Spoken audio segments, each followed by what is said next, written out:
Welcome to MedBrain Media, and this is an animation video on the liver. If you like this video content, please like and subscribe for more future videos. So the liver is the largest solid organ in the human body. It carries out over 500 essential tasks.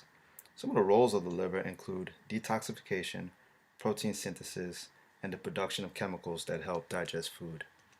The liver has two large sections called the right and left lobes.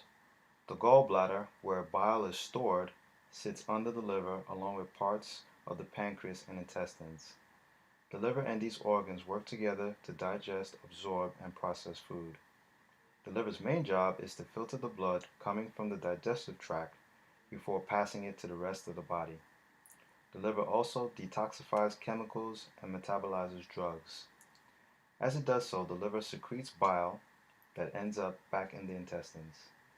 The liver also makes proteins important for blood clotting and other functions. Don't forget to hit the like and subscribe button for more human anatomy animation videos from MedBrain Media.